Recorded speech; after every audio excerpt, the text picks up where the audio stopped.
जवळपास 12 वर्षांनी पुन्हा एकदा जी म्युझिकल ट्रीट आम्ही तेव्हा अनुभवलेली ती आम्ही गेल्या 2 दिवसांपासून म्हणजे जेव्हापासून टीझर आलाय तेव्हापासूनच अनुभवायला मिळतेय.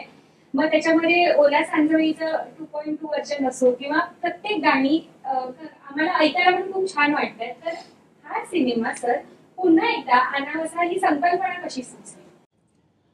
एकतर मनापासून खूप आभार आज तुम्ही आम्हाला इथे बोलवलेत. मला आठवतंय प्रेमाची गोष्ट 1चा कॅम्पेन आम्ही लोकसत्तापासून सुरू केला होता अतुल आणि सागरिका बरोबर. आणि कालच मी इथे यायच्या आधी त्याचे फोटोसुद्धा बघत होतो. I still remember. सो एक मोठं सर्कल कंप्लीट झाल्यासारखं वाटतंय की प्रेमाची गोष्ट 2 ह्याचं कॅम्पेनसुद्धा आज आम्ही प्रिंट कॅम्पेन इथून किक स्टार्ट करतोय. त्यामुळे एक सर्कल कंप्लीट झाल्यासारखं वाटतं एवढ्या वर्षांनी. दुसरी फार महत्त्वाची गोष्ट, ह्या सिनेमाचं नाव काय ठेवायचं ह्याच्यावर आमची बरीच चर्चा सुरू होती. पण मी सांगितलंच नव्हतं प्रोड्युसरला की माझ्या मनात नाव ठरलंय म्हणून. कारण प्रेमाची गोष्ट 1 ज्यांनी बघितलं असेल ना त्यांना पहिल्या 10 मिनिटातच कळेल की ह्या सिनेमाचं नाव प्रेमाची गोष्ट 2 का आहे. जरी मुंबई पुणे मुंबईसारखं ती स्टोरी फॉरवर्ड जरी नसली ना तरीसुद्धा त्याच्यात एक कॉमन धागा, एक कॉमन दुवा आहे, जो पहिल्या 10व्या मिनिटालाच ज्यांनी प्रेमाची गोष्ट 1 बघितलं त्यांना सगळ्यांना कळेल. म्हणून ह्याचं नाव प्रेमाची गोष्ट 2 आहे. आणि दुसरं फार महत्त्वाचं, माझं प्रेमावर खूप प्रेम आहे. I am a big believer of love stories आणि इंटरपर्सनल रिलेशनशिप्स, परस्पर नात्यासंबंधांवर माझा प्रचंड विश्वास आहे. कारण का त्याच्यातच जेवढा ड्रामा मिळू शकतो तो कधीच कुठेच मिळू शकत नाही. आणि मला माहिती होतं की मला अजून एक अशी लव्ह स्टोरी करायला मिळते जी आजच्या जनरेशनला खूप आवडेल. ते आजच्या जनरेशनच्या विचारांना, त्यांच्या स्पीडला, त्यांच्या एकंदरीत राहणीमानाला आणि आपल्या अवतीभोवती आज ज्या काही गोष्टी चालू आहेत त्याचं एक रिफ्लेक्शन आहे ही प्रेमाची गोष्ट 2.0. त्यामुळे ह्या जनरेशनला साजेशी अशी लव्ह स्टोरी, आणि लव्ह स्टोरीचं लिटरल ट्रान्सलेशन जर तुम्ही केलं तर प्रेमाची गोष्ट इतकं डायरेक्ट आणि थेट टायटल कोणत्याही चित्रपटाचं असूच शकत नाही. ते टायटलच सगळं सांगून जातं की सिनेमा काय असेल. हे कास्टिंग कसं सुचलं म्हणजे ललित इन लीड आणि 2 वेगळ्या अभिनेत्री? सो ना सी ललित गुड लुकिंग आहेच, पण माझं ऑलवेज असं म्हणणं आहे की Lalit is a very good looking good actor. आणि ते कॉम्बिनेशन फार रेअर असतं की तुम्हाला एक हाडाचा अभिनेता मिळतो ज्याच्यावर कॅमेराचं सुद्धा प्रेम आहे. तो हल्लीच्या सगळ्या मुलींच्या आणि युवा मुलांच्या आणि सगळ्यांच्या हृदयात आहे सध्या. त्यामुळे आम्ही as a production house producers किंवा आम्ही टीम म्हणून सुद्धा फार लकी आहोत की एक असा लीड हिरो, एक लवर बॉय इमेज असणारा, ज्याला कामाची संपूर्ण जाणीव आहे, असा एक हिरो आम्हाला मिळाला जो खूप सेन्सिटिव्ह आहे, जो तुम्हाला वाटत नसेल पण खूप अभ्यासू आहे. आणि वाटत नसेल म्हणजे कारण का त्याची इमेज इतकी बॉय नेक्स्ट डोअर आहे ना, पण त्याचा स्क्रिप्टवरचा अभ्यास फार चांगला आहे. त्यामुळे त्याच्या आधीचं काम आपण आनंदी गोपाळमध्ये सुद्धा त्याचं काम पाहिलेलं आहे. सो असा एखादा गुणी अभिनेता, आणि जेव्हा आजची गोष्ट सांगायची तेव्हा आजच्या जनरेशनला जसा आवडेल तसा एक हिरो, लव्ह स्टोरीला जो साजेसा असतो, त्याचे कपाळात केस असतात, जो बॉईश असतो, जो हसल्यानंतर सगळ्या मुली फिदा होतात, लव्ह स्टोरीच्या रेसिपीला अजून काय लागतं. मग अशा मुलाबरोबर हिरोईन्स पण तशाच हव्या ना, ज्या रिफ्रेशिंग असतील, ज्या फ्रेश असतील, ज्यांच्याकडे कोणत्याही इमेजचं लगेज नसेल, ज्या कॉम्प्लिमेंट करतील. मग रुच्याचं आपण सगळ्यांनी पाणीमध्ये काम पाहिलेलं आहे. तर रुच्याला पहिल्यांदा बघितल्यानंतर फार फार आनंद झाला की भाषेवर काम करणारी, भाषा स्वच्छ स्पष्ट असणारी मुलगी, आणि ते फार रेअर मिळतं की अभिनयाबरोबर भाषेवर सुद्धा आपण जेव्हा काम करतो. मग रुच्याचं कास्टिंग झालं. रुच्या आणि ललितचं कास्टिंग झाल्यानंतर रिधिमाच्या कास्टिंगसाठी फार कठीण गेलं मग. कारण का त्या दोघांना कॉम्प्लिमेंट करणारी अजून एक मुलगी. सिनेमा बघताना मला पण प्रश्न पडला पाहिजे, आपला हिरो कोणाकडे गेला पाहिजे. कारण का दोघी खूप छान आहेत. Ridhima also compliments the role completely. मग रुच्यापेक्षा थोडीशी बोलायला वेगळी, दोघी फ्रेममध्ये आल्यानंतर सुंदर तर दिसतातच, पण त्यांच्या भाषेमुळे, त्यांच्या लहजामुळे, त्यांच्या बॉडी लँग्वेजमुळे त्या दोघी किती वेगळ्या वाटल्या पाहिजे, जेणेकरून प्रत्येक मुलाला जेव्हा हे आयुष्यात कन्फ्युजन असतं की आपल्याला नेमकं आयुष्यात काय हवं आहे आणि आपल्या मनासारखं कसं होईल आणि कधी होईल आणि केव्हा होईल आणि होईल का, ह्याच्यासाठी मग टू डिस्टिंक्ट हिरोईन्स हव्या होत्या. Good looking boy meets two good looking girls. रिद्धिमाने ऑलरेडी टेलिव्हिजनमध्ये किंवा मॉडेलिंगमध्ये एवढं काम केलेलं आहे, तिच्या ॲक्टिंगबद्दल आपल्याला सगळ्यांना माहिती आहे. तर मग माझ्यासाठी विन विन सिच्युएशन होती की एवढे टॅलेंटेड गुड लुकिंग ॲक्टर्स मला एकत्र मिळतात. त्यांच्या सोबतीला भाऊ कदम, जो इतक्या वर्षांनी सुद्धा आपल्याला त्याच्या इनोसन्सनी फ्लोर करून टाकतो. म्हणजे खरंच आहे, तोंडावर नाही, पण इतके वर्ष भाऊ काम करतोय, पण भाऊनी बारीक रिॲक्शन दिल्यानंतर सुद्धा आपल्या मनापर्यंत Yes. थेट पोचते. कारण का ॲज अन ॲक्टर त्यांनी तो इनोसन्स इतका जपून ठेवला, जे इतकं महत्त्वाचं आहे खरंच. आणि भाऊच्या जोडीला स्वप्नील जोशी, त्यामुळे त्यांची जोडी पण इतकी अमेझिंग आहे आणि ते दोघे ज्या ह्या तिघांची लव्ह स्टोरी पुढे नेतात. सो हे कास्टिंग, खरं सांगितलं तर कास्टिंगला मी फार वेळ घेतो आणि तेवढा वेळ घेतला मी, कारण का ह्या सगळ्यांच्या तारखा जुळवून आणणं मनात हे कास्टिंग होतं आणि हेच हवं होतं, मग त्याच्या मागे लागलो. ललित, नुकताच तू अमर म्हणून आम्हा सगळ्यांसमोर आला आणि आता प्रेमाची गोष्ट 2 म्हणून. तर या 2 भूमिकांमधलं वेगळेपण काय सांगशील आणि यातून तू कोणत्या, म्हणजे ही भूमिका कशी वेगळी आहे? आणि दुसरं, स्वतः सतीश सर म्हणाले की चित्रपटात थोडंसं कन्फ्युजन आहे तुझं पात्राचं. खऱ्या आयुष्यात ललितचं तसं कधी कन्फ्युजन झालं?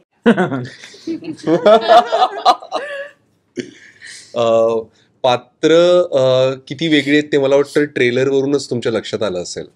दोन्ही सिनेमांचे, जर तुम्ही सिनेमा बघितला असेल आधीचा आरपार आणि त्याचा ट्रेलर बघितला आणि याचा ट्रेलर बघितला, तरी तुम्हाला कळतं की याच्यामध्ये ती जरा एक इंटेन्स अशी एक लव्ह स्टोरी होती.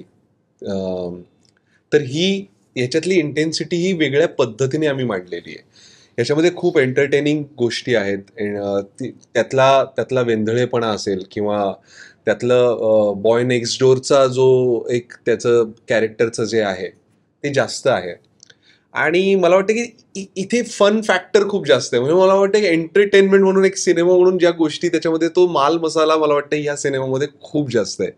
आणि मला नेहमी, मी ज्या पद्धतीचे सिनेमे बघत आलो, ज्या पद्धतीचं काम बघत आलेलो आहे, तर त्या पद्धतीची मस्ती, त्या पद्धतीचा मॅडनेस मला ह्या कॅरेक्टर बरोबर करायला मिळाला आहे. आणि त्याचं सगळं श्रेय सरांना जाते. त्यांनी मला इतकं मोकळं सोडलं होतं. त्यामुळे मला जी एक एक चांगल्या पद्धतीने आपण एक मॅडनेस, क्रेझीनेस आपण म्हणूया ना, सीनमध्ये काय करता येईल क्रेझीपणा, तो सगळा मला मोकळेपणाने करायला मिळाला आहे. आणि ते काय मी नेमकं म्हणतोय ते तुम्हाला बघायला मिळेल. दुसरी सगळ्यात महत्त्वाची गोष्ट म्हणजे मला वाटतं की VFXचा जो भाग आहे या सिनेमाचा, आणि त्याच्याबरोबर माझं काम जास्त असल्यामुळे मला त्याच्यावर पण काम करायला मिळालं. जे आत्तापर्यंत आपण बघत आलेलो असतो फक्त, की VFXचे वेगवेगळे मोठे मोठे सिनेमे आपण बघत आलेलो आहोत, ते कसे केले गेले असतील ते आपल्याला फक्त आपण BTS मधून वगैरे त्यांच्या व्हिडिओजमधून बघितलेलं असतं. पण इथे प्रत्यक्षात त्या सीन्समध्ये काम करताना, त्या गोष्टींबरोबर काम करताना, त्याचे ऑब्जेक्ट्स होते जे कधी कधी इमॅजिन करायचे होते, कधी कधी इमॅजिन नव्हते करायचे, तर ते सगळं करत असतानाची जी धमाल होती, गंमत होती, त्याच्यामुळे तुम्हाला तुमचं शरीर पूर्ण वापरायला मिळतं. तुम्हाला नजरेने ती गोष्ट क्रिएट करावी लागते. अशा बऱ्याच गोष्टी आहेत ज्या मला मला एका ऍक्टरला जे काही करायला मिळू शकतं, सगळं चांगलं चांगलं चांगलं त्याला जे वापरायला मिळू शकतं, ते सगळं मला ह्या सिनेमात करायला मिळालंय. तर अशा पद्धतीने मला वाटतं हा सिनेमा पूर्णपणे वेगळा आहे. दुसरं काय विचारलं होतंस तू? हरकत नाही. जसं पात्राचं तुझ्या थोडंसं कन्फ्युजन आहे, तसं रिअल लाईफ मध्ये ललितला कधी कन्फ्युजन? माझं मला वाटतं की कन्फ्युजन मध्ये मी नेहमीच असतो बऱ्याच सगळ्या गोष्टींना घेऊन.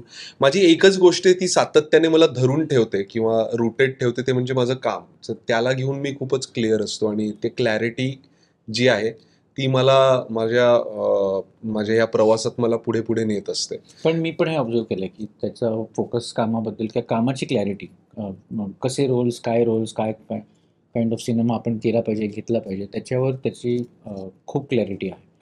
आपल्याला एक काम करत असताना सुद्धा तो ज्या पद्धतीने वेगवेगळ्या पात्रांबद्दल किंवा पुढच्या काही प्रोजेक्ट्सबद्दल बोलायचा, डिस्कस करायचा, सो ती क्लॅरिटी मात्र त्याच्याकडे खूप आहे आणि ॲज अन ॲक्टर ती क्लॅरिटी प्रचंड प्रमाणात गरजेची असते.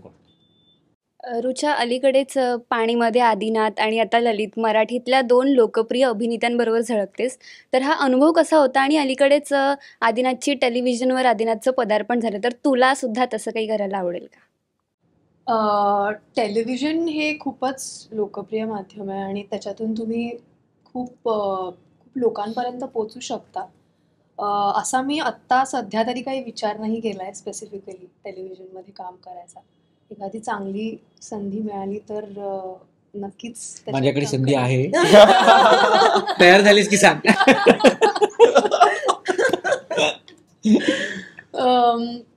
त्याचबरोबर माझ्या मते जास्तीत जास्त इंटरेस्टिंग सिनेमेही करण्याची इच्छा आहे.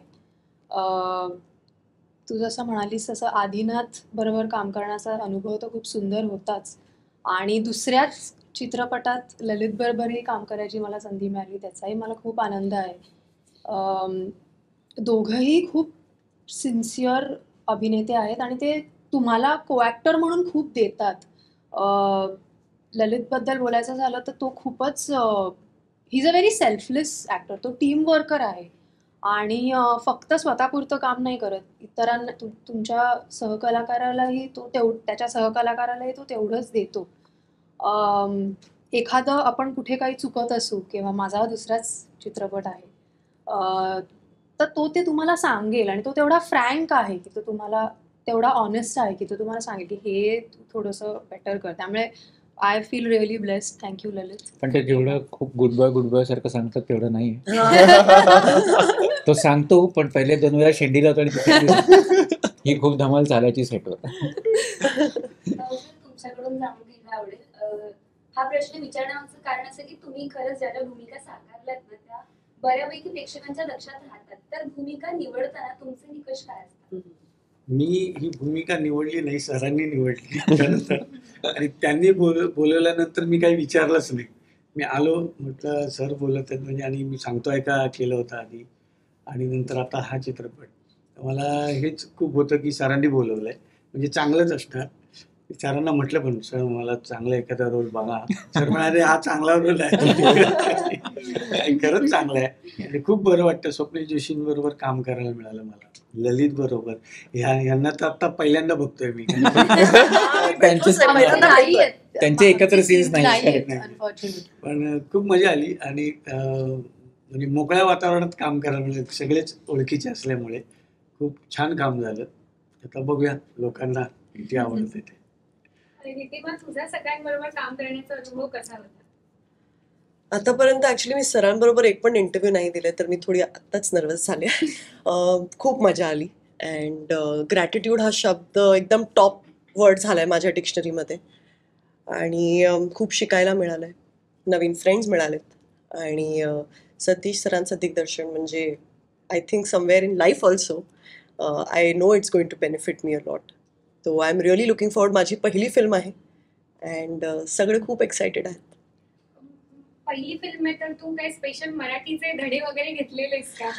ऑनेस्टली मी महाराष्ट्रीयन आहे पण माझी आई गुजराती होती तर त्यामुळे घरात इतकं मराठीचं उपयोग झालं नाही आहे. शाळेत मी जे शिकली ते कधी कधी बोलताना. पण sir has been of great help आणि खूप मी शिकली आहे सेटवर पण बोलताना. आणि जर आत्ता पण आज माझं काही चुकलं तर प्लीज मला माफ करा.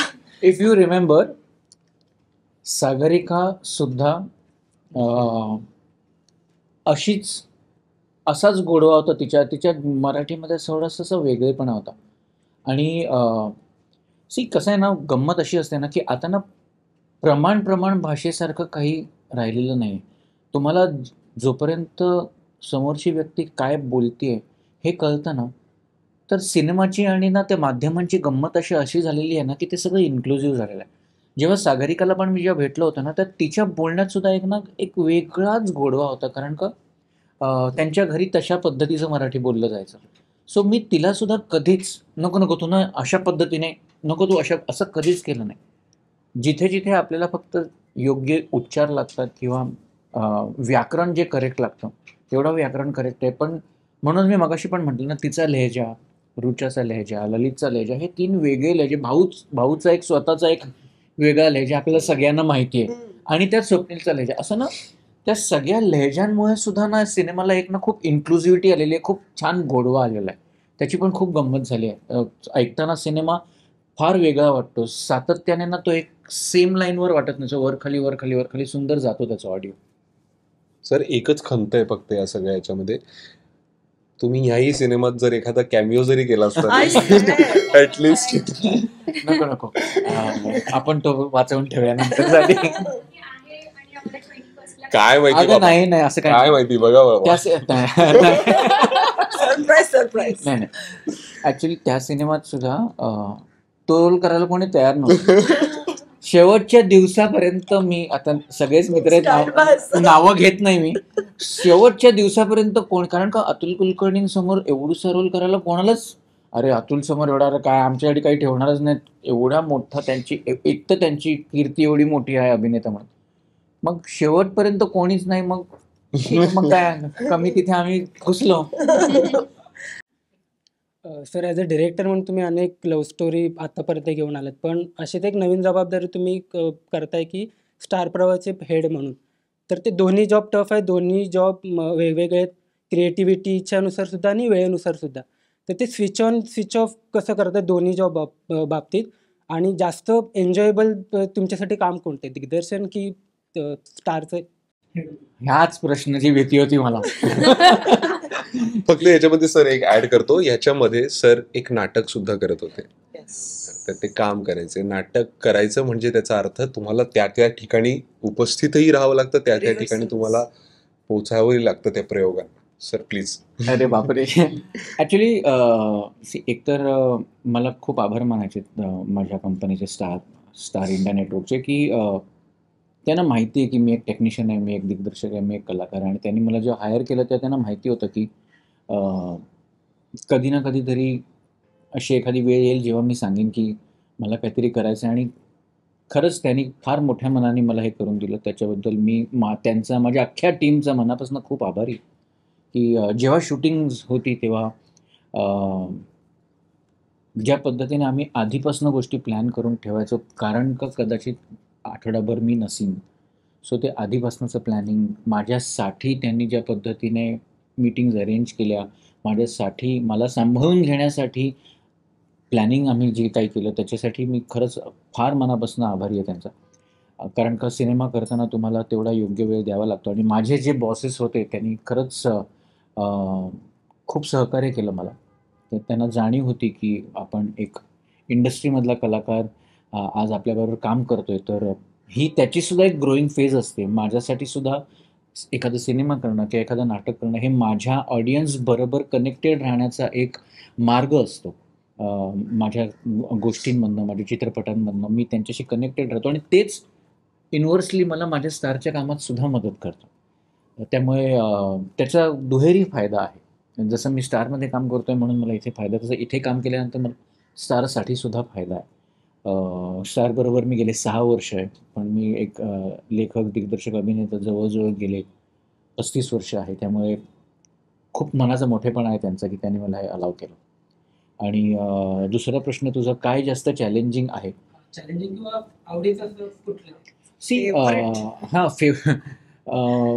फेवरेट असं मुलांमध्ये माझा मोठा मुलगा माझा लाडका आणि माझी लहान मुलगी माझी लाडकी नाही, असं कधीच करू शकत नाही तुम्ही. प्रत्येकाचे स्वतःचे मेरिट्स आहेत, प्रत्येकजण आपापल्या जागी फार श्रेष्ठ आहे. फरक सांगतो फक्त, सिनेमा एकदा केल्यानंतर तो बदलू नाही शकत.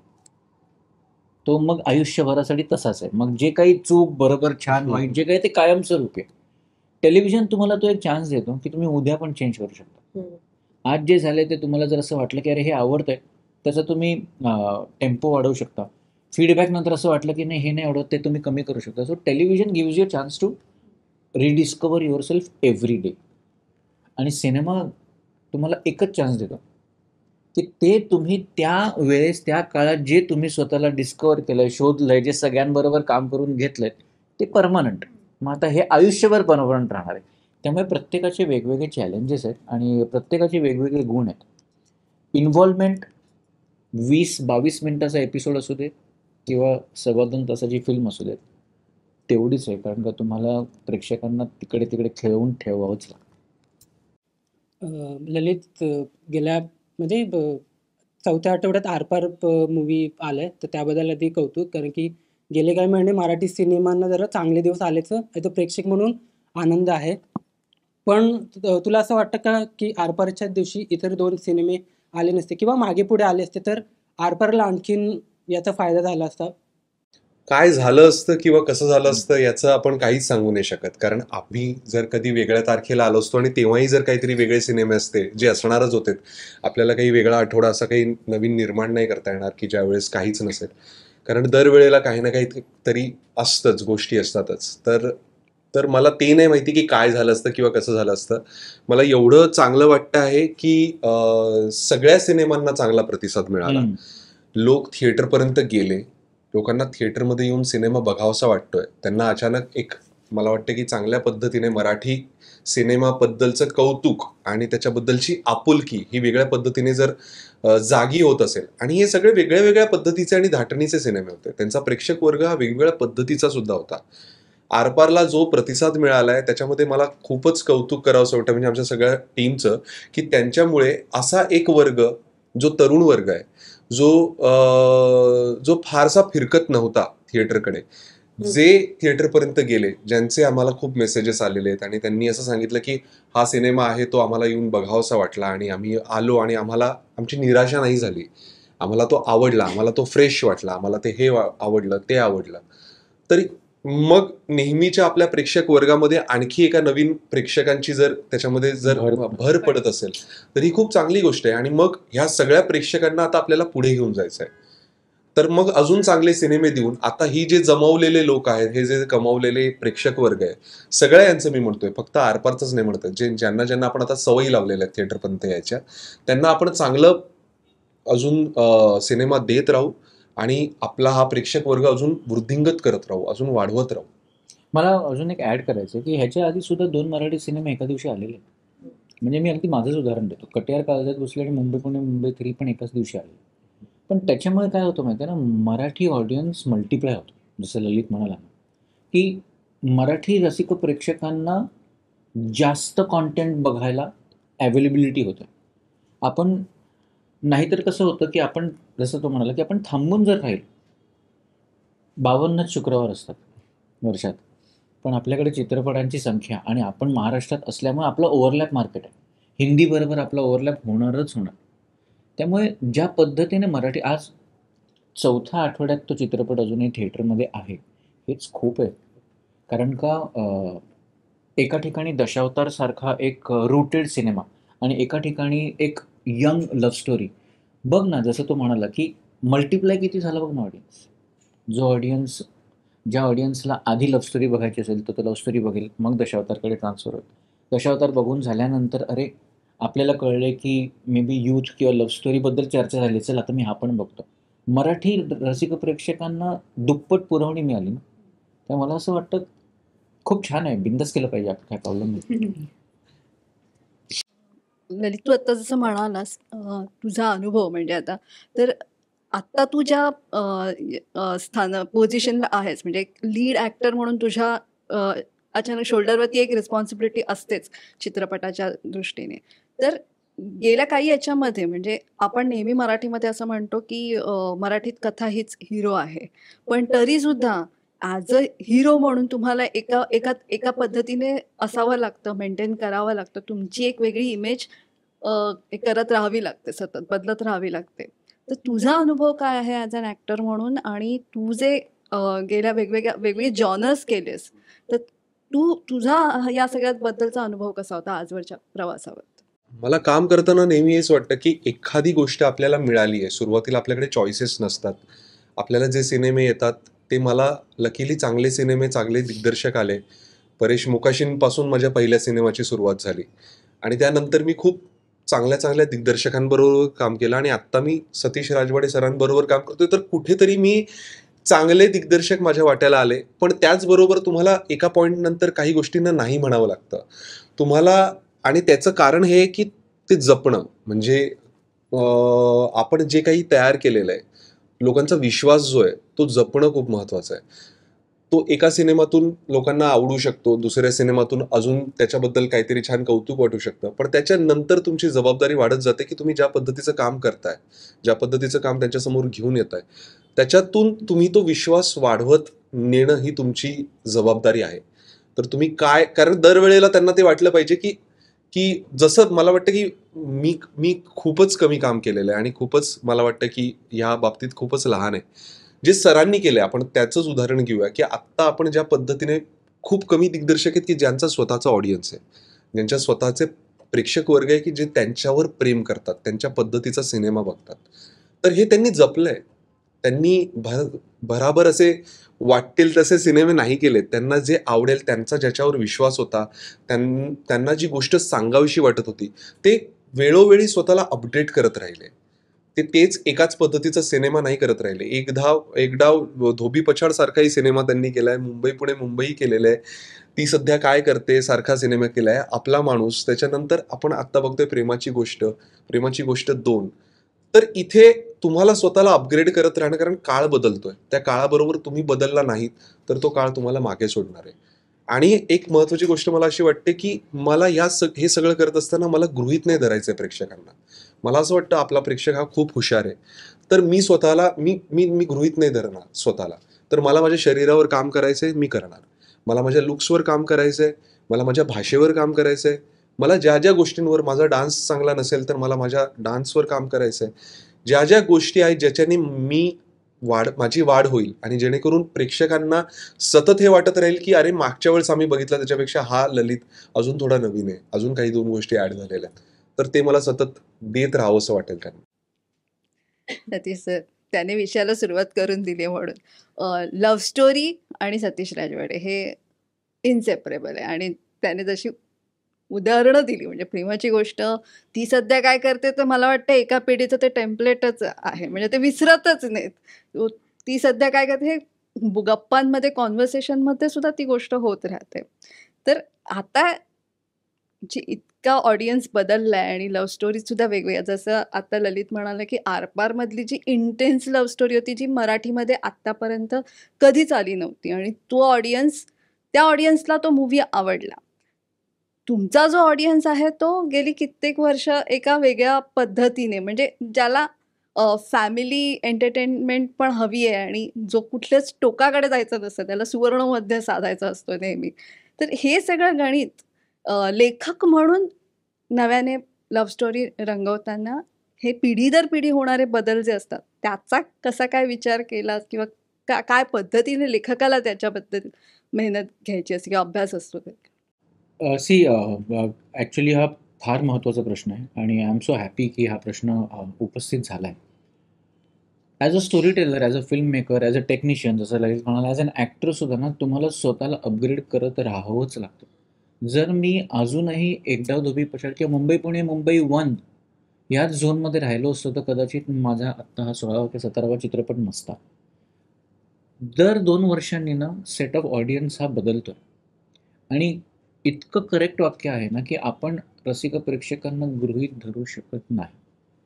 त्यांना तुमच्या ट्रेलरवरनंच कळतं, तुमच्या पहिल्या जाहिरातीवरनंच कळतं की हा सिनेमा मी थिएटरमध्ये जाऊन पाहणार आहे का हा सिनेमा जेव्हा केव्हा टी व्हीवर येईल तेव्हा मी बघणार आहे.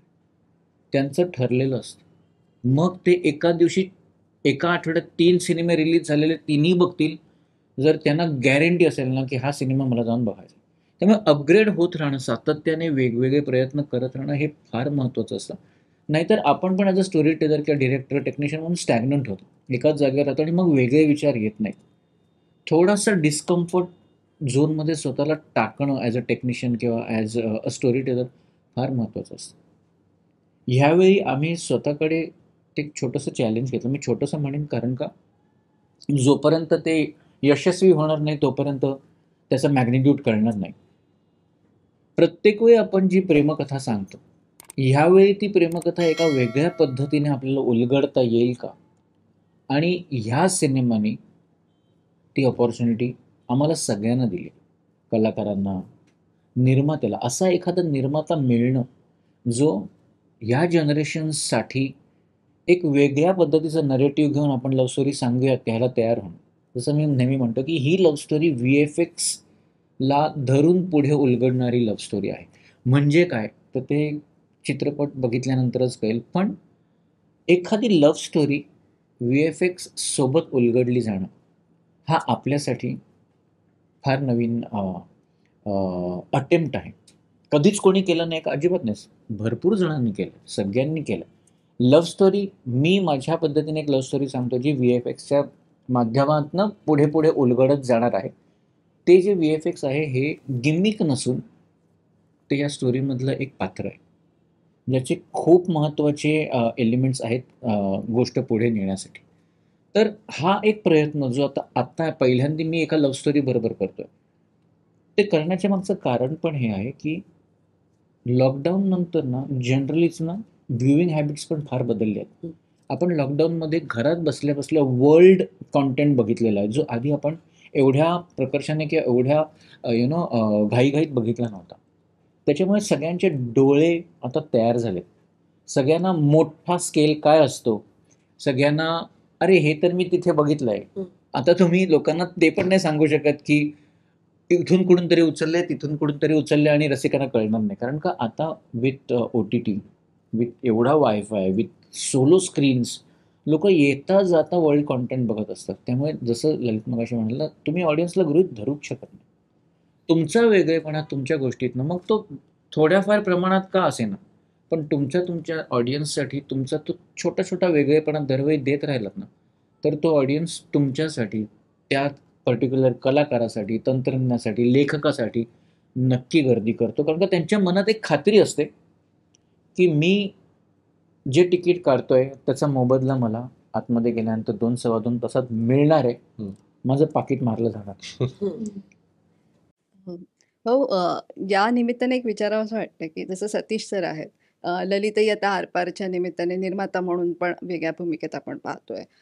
चिन्मयने इन्स्पेक्टर झेंडे केला. तर ह्या सगळ्या म्हणजे ही जी कलाकार मंडळी लेखक, दिग्दर्शक, निर्माता अशा वेगवेगळ्या भूमिकांमधनं मराठी, हिंदी, OTT असा वेगवेगळा प्रवास करत असल्यामुळे कुठेतरी एक भूमिकांमधलं वैविध्य, स्टोरीजमधलं वैविध्य आणि तुमच्यासारख्या कलाकारांना ते ओळखून एक संधी मिळणं हे आता जरा छान एक वेळ असं अनुभवता येतो असं वाटतं.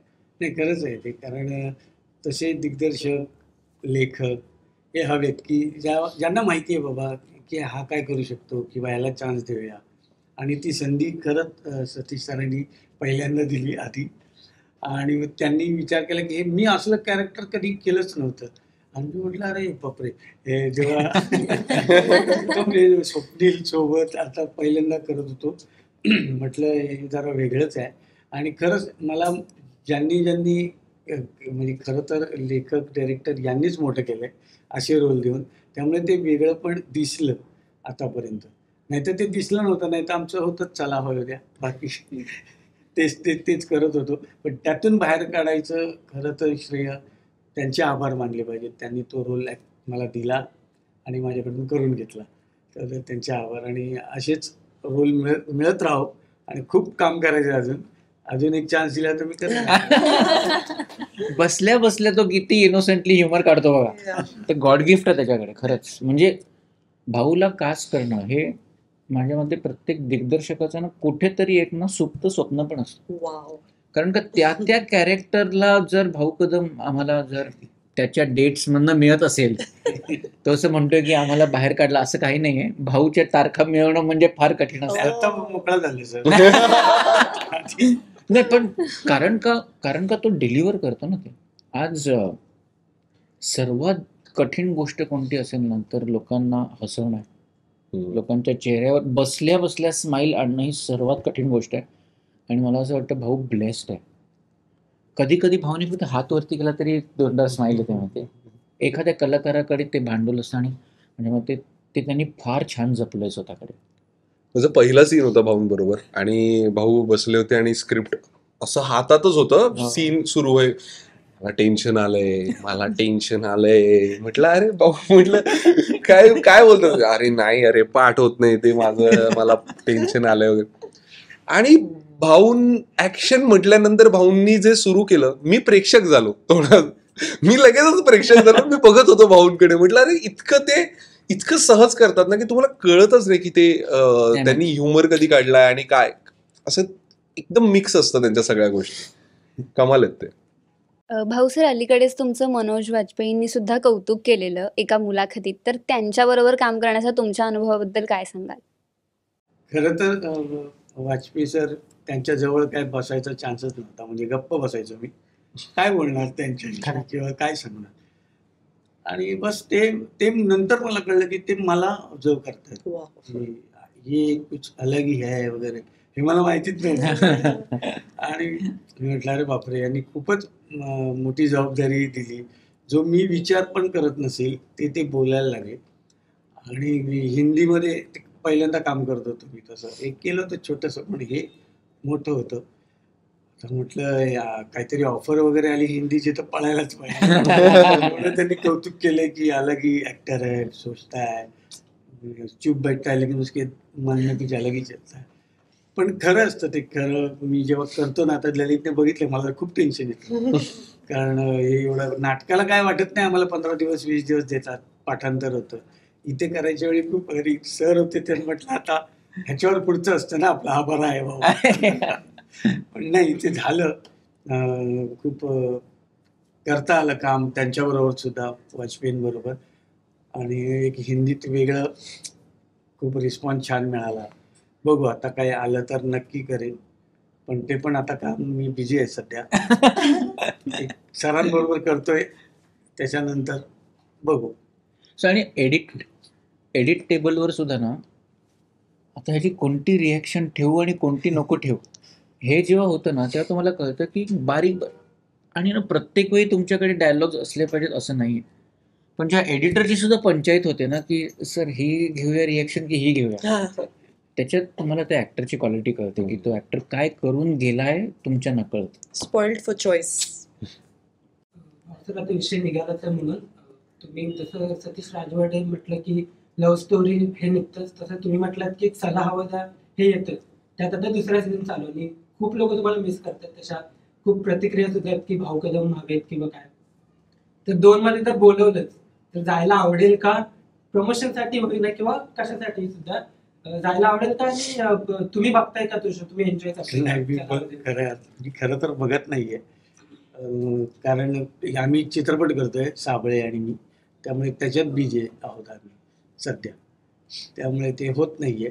पण रिपोर्ट कळतं की बाबा आता सध्या मजा थोडी कमी झाली आहे. पण ठीक आहे, परत करते वेळी जर विचारलं तर बघू, मोकळं झालं तर करू. रिद्धिमा, अलीकडे अरबाज खान आणि तुझी मैत्रीण शुराला मुलगी झाली, आनंदाची बातमी आली, तर त्याबद्दल काय सांग? त्यांना ॲक्च्युली खूप खूप अभिनंदन. मी आतापर्यंत मला तिला भेटायला मिळालं नाही आहे आणि मी पण प्रमोशन्समध्ये बिझी आहे. तर I am really looking forward to go meet the little one. मग अशी तुम्ही म्हणालात की म्हणजे कलाकार म्हणून ज्या गोष्टींना हो बोलणं जितकं सोपं आहे तितकंच नाही बोलणं सुद्धा गरजेचं आहे. तर आता तू एक 10-12 सिनेमे मराठीत केलेच आहेस.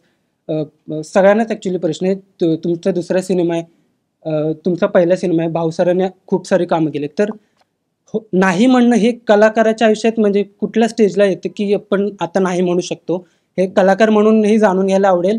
आणि ॲज अ टेक्निशियन म्हणून तुम्ही सांगितलं तरी ते आवडेल की नाही म्हणणं हे किती गरजेचं आहे आणि ते कलाकाराच्या आयुष्यात साधारण कुठल्या स्टेजला येते की आता आपण नाही म्हणू शकतो ह्या कामाला. नाही, तुम्ही सुरुवात केल्याच येतं. नाही म्हणण्याची संधी तुम्हाला सुरुवातीपासूनच येते असते, तर ती तुम्हाला फक्त हे लागते. माझे सिरियलचं जेव्हा शूटिंग संपलं होतं, जुळून येते रेशीमगाठी, त्यानंतर मी वर्षभर काहीच नाही केलं. तर त्या वर्षभरात मला भरपूर गोष्टी विचारल्या होत्या आणि मी थांबून राहिलो, कारण मला असं वाटत होतं की मला काहीतरी करायचंय जे वेगळं आहे. आणि मी थांबून राहिलो म्हणून मला परेश मोकाशींबरोबर त्यांचा पहिला सिनेमा करायला मिळाला. पण तितकीच कठीण किंवा म्हणजे भीती वाटणारी गोष्ट, कारण की कलाकार म्हटलं आज काम. हो, भीती वाटणार आहेच. फक्त तेच आहे की मग तुम्हाला कसली भीती वाटते नेमकी, म्हणजे तुमचं इंटेन्शन काय आहे या क्षेत्रात येण्याचं. मग तुम्हाला पैशांची भीती वाटते आहे का, की तुम्ही पैसे कमावणार नाही, म्हणजे ते तुम्हाला त्याची क्लॅरिटी पाहिजे. असू शकते नसू शकते हा प्रश्न नाही आहे. तर मला ती कदाचित भीती वाटत नव्हती. किंवा मग तुम्हाला फेमची भीती वाटते आहे का, तर मला वाटतं ह्या क्षेत्रात येताना मला वाटतं तुमचा जर अजेंडा आणि तुमचं जर इंटेन्शन क्लिअर असेल ना, की तुम्हाला काय हवंय नेमकं आणि कशासाठी तुम्ही या क्षेत्रात आलात, त्याने तुमचं काम सोपं होऊन जातं खूप. मग तुम्ही थांबू शकता. मग तुम्हाला इन्सिक्युरिटी फक्त कामाची राहते, बाकी इन्सिक्युरिटीज राहत नाहीत. आणि मग त्या इन्सिक्युरिटीमुळे उलट तुमची वाढ होते. म्हणजे मग तुम्ही काम करू शकता स्वतःवर, की अरे मग माझंच काम मला जुनं वाटतंय किंवा माझंच काम मला एक्साइट नाही करत आहे, तर मग त्याच्यावरच फक्त फोकस करता येतो. तर माझं जिथे मी शिकलो नाटक आणि हे सगळं रवींद्र लाखे सरांच्या इथे, मला वाटतं तिथे माझं फाउंडेशन आणि हे व्हायला, म्हणजे काय म्हणतो तो पेशन्स क्रिएट व्हायला मला खूप मदत झाली. त्यांनी ज्या पद्धतीने नाटकं बसवली, त्यांनी ज्या पद्धतीने आमच्याकडून काम करून घेतलं, आम्ही वर्षभर 8-8 महिने एका नाटकाची तालीम करायचो. जोपर्यंत त्यांना वाटत नाही तोपर्यंत त्याचा प्रयोग नाही व्हायचा. जोपर्यंत ते म्हणायचे की मला वाटत नाही की याचा प्रयोग होऊ शकतोय, तोपर्यंत आम्ही तालीम करत राहायचो. तर कुठून तरी तिथून ते कदाचित तो पेशन्स आणि ती स्थिरता आली असेल. मला असं वाटतं आपल्या इंडस्ट्रीमध्ये कामच तुम्हाला पुढचं काम देतं. आणि जर हातातलं काम तुम्हाला पुढचं काम देत असेल, तर ते हातातलं काम किती चांगलं करण्याची जबाबदारी आपल्यावर असते, कारण का त्याच्यावर तुमचं पुढचं काम अवलंबून असतं. आणि मग ते हातातलं काम जर चांगलं करायचं असेल, तर त्याच्या सगळ्या स्टेजेस चांगल्या लागतात. मग ती कथा चांगली लागते, ते तंत्रज्ञ चांगले लागतात, ते कलाकार चांगले लागतात, तो निर्माता चांगला लागतो. मग ह्या जर सगळ्या गोष्टी तुम्हाला मिळणार नसतील, तर तुम्हाला नाही म्हणणं क्रमप्राप्त आहे. कारण का जर तुम्ही आज कॉम्प्रोमाइज करून हो म्हणाला, तर त्या कॉम्प्रोमाइज्ड कामावर तुम्हाला पुढचं काम कसं मिळेल ते फार महत्त्वाचं असतं. मग तुमचा एक स्टँडर्ड, तुमचा एक ब्रँड तयार होतो, की हा कलाकार अशा पद्धतीचं किंवा असं काम करत. मग त्या ब्रँडवर तुम्हाला तेच पुढे पुढे मिळत जातं. पण तुम्हाला माहिती असेल की मला फक्त हेच येतं आयुष्यात, ह्याच्या व्यतिरिक्त माझ्याकडे प्लॅन बी नाही आहे, मग तुम्हाला आपोआप नाही म्हणण्याची बुद्धी होते आणि नाही म्हणण्याची हिंमतसुद्धा येते. राहिला राहिला प्रश्न, तुम्हाला नाही म्हटलं तर वेटिंग पिरियड किती आहे, त्यात पैसे मिळतील का, तुमचं घर चालेल का, हा खूप मोठा प्रश्न प्रत्येक कलाकाराला असतो. नेसेसरी नाही असं की मराठीतल्या कलाकारांना असतो आणि हिंदीतल्या कलाकारांना नसतो. जे मराठीत आपल्याला मानधन मिळतं त्या पद्धतीने आपल्याला पुढे काय, हा प्रश्न नेहमीच पडतो. तोच प्रश्न हिंदीतल्या कलाकारांना सुद्धा पडत असतो. कारण का त्यांना त्यांच्या पद्धतीचं मानधन मिळाल्यानंतर जेव्हा परत वेटिंग पिरियड असतो, तेव्हा त्यांच्या मागचे व्याप पण तेवढेच असतात. त्यामुळे आपण हे नाही म्हणू शकत की मराठी करतोय म्हणून माझा वेटिंग पिरियड कमी लागतो. एक स्टोरी टेलर म्हणून किंवा कलाकार म्हणून जर तुम्हाला तुमचा ब्रँड क्रिएट करायचा असेल, तुमचा एक लॉयल ऑडियन्स क्रिएट करायचा असेल, तर मग तुम्हाला त्या पद्धतीचं काम करावं लागतं. आणि मग तुमच्या घरच्यांचा प्रचंड सपोर्ट लागतो तुम्हाला.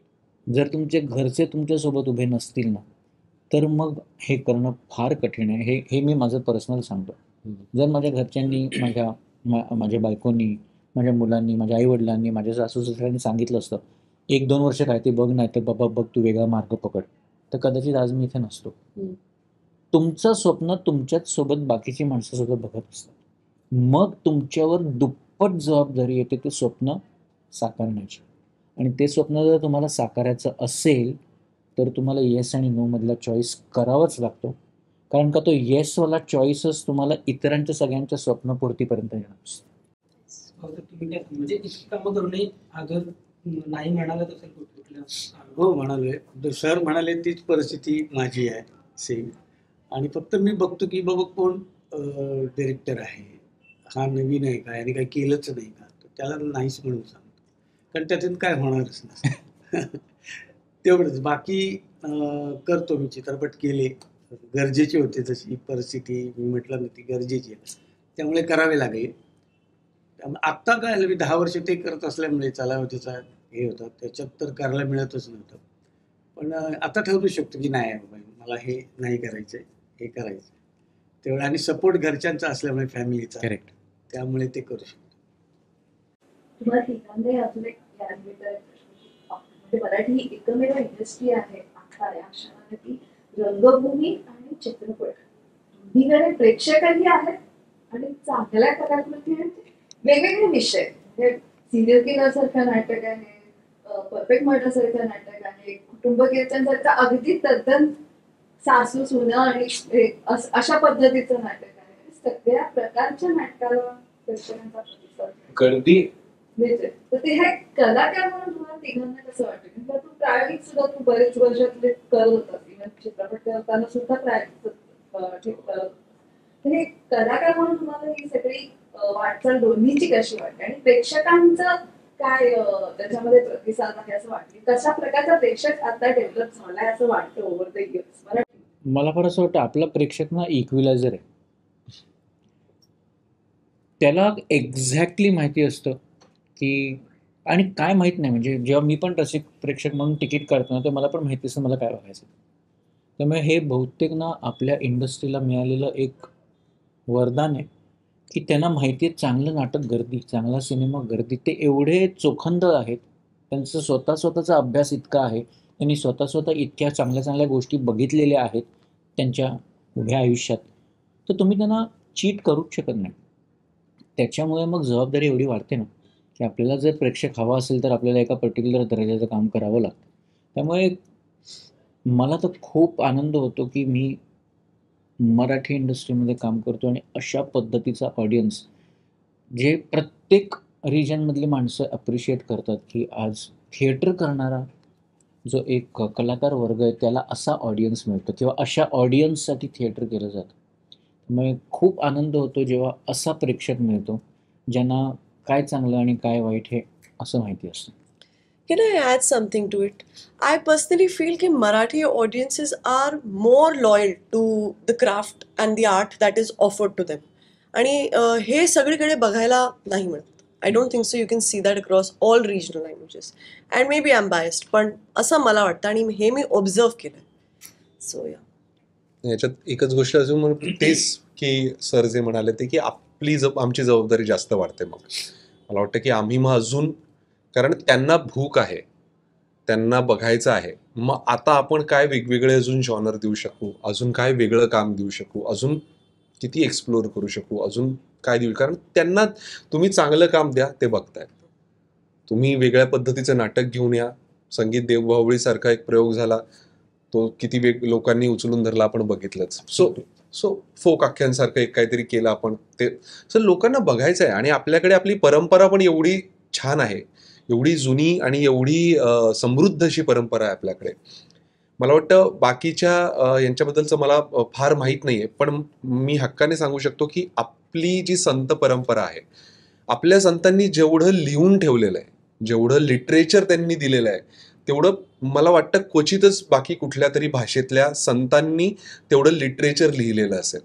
सो इथपासून आपली परंपरा, आपल्याकडे एवढं छान ऐवज आहे, तर त्याचा वापर करून, सो मला वाटतं की जुनं नवीन असं सगळं करून आपण अजून खूप देऊ शकतोय आपल्या लोकांना. तर लोकांची भूक आहे. आपण आता आमची जबाबदारी आहे की आम्ही त्यांना अजून जास्तीत जास्त चांगलं काम कसं देऊ. करेक्ट. आपल्या गप्पा सुरूच राहतील. 21 तारखेला सिनेमा येतोय. तुम्ही प्रेक्षकांना सगळे मिळून आवाहन करा. सगळे मिळून माझ्या मते सगळ्यांचं एकच इमोशन आहे की आवर्जून थिएटरमध्ये जाऊन चित्रपट बघा. कारण का मराठी चित्रपटाला रसिक प्रेक्षकांची थिएटरला गर्दी बघणं हा एक वेगळा आनंद आहे. फार प्रामाणिकपणे आणि फार मेहनत घेऊन हा सिनेमा आम्ही बनवलेला आहे आणि तो आवडला तर नक्की गर्दी करा आणि प्लीज त्याच्याबद्दलची प्रतिक्रिया सुद्धा कळवा. कारण का तुम्हाला सगळ्यांना माहिती आहे आम्हाला प्रतिक्रिया कुठे कळवता येतात. तर माझ्या मते सगळ्यांचं हाच इमोशन असेल, पण काही वेगळं असेल तर प्लीज. काही हेच आहे आमचं म्हणणं. ऐन दिवाळीत आपला सिनेमा येतोय. आपण वातावरणात दिवाळीत एक वेगळ्या पद्धतीची जादू असते. आमच्या ह्या सिनेमात प्रेमाची जादू आहे आणि त्याचबरोबर VFXची जादू सुद्धा आहे. तर मला वाटतं की ही जादू आपण, मला वाटतं हे सगळं छान जुळून आलेलं आहे. फ्रेश जादू. तर हे मला वाटतं की आपण सगळ्यांनी मिळून जेव्हा थिएटरमध्ये आपण गर्दी करू, अर्थातच तेव्हा दिवाळीला एक छान सगळ्यांना एक आपण लोकांना भेटत असतो, एकमेकांमध्ये लोकांच्या घरी जात असतो, कुटुंबात एक चांगलं वातावरण असतं.